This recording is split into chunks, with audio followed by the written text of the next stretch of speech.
দেখো আমি কিভাবে মুচমুচে আলু ভাজা তৈরি করি। একদম চানাচুরের মতন হয়। এই একদম 3-4 দিনও এরকম মুচমুচে থাকে। তার জন্য আমি কি করেছি, এই যে বড় বড় যে সাইজের আলু আছে, আলুগুলো স্কিনটা ছাড়াবো না, আমি স্কিনটা না ছাড়িয়ে গ্রেটারে পুড়িয়ে নিয়েছি। নেওয়ার পরে এবার 1 ঘন্টা নুন জলে ভিজিয়ে রেখেছি। রাখার পরে এবার আলুটাকে আমি এইভাবে চিপড়িয়ে জলটা ফেলে দেবো। অল্প জল থাকবে, একটু জলটা ঝরানোর আগে একটা ছুরির মধ্যে আমি এরকম কাট করে রেখেছি, জলটা ভালো করে ছড়ে যায়। তারপরে আলুটা চিপড়িয়ে জলটা ফেলে এবার একটু বেশি করে তেল দিয়ে ছাকা তেলে ভাজতে হবে। তারপরে এর মধ্যে আমি কী করি, একটু বাদাম থাকলে একটু বাদাম ভেজে, একটু কারি পাতা থাকলে কারি পাতা ভেজে, খুব সুন্দর খেতে হয়, আমরা তো জানি সবাই। যাই হোক, আমি এইভাবে মুচমুচে আলু ভাজা তৈরি করি। ভিডিওটা দেখবেন। ভিডিওটা দেখার জন্য ধন্যবাদ। আর অবশ্যই মামনি রান্নাঘরে স্বাগত সবাইকে। নমস্কার। এটা চিপড়িয়ে দিয়ে দিচ্ছি।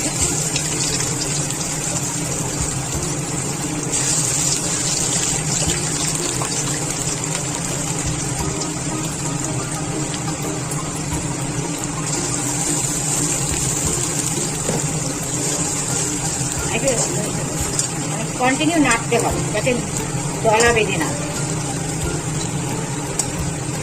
এরকম ছড়িয়ে দিয়ে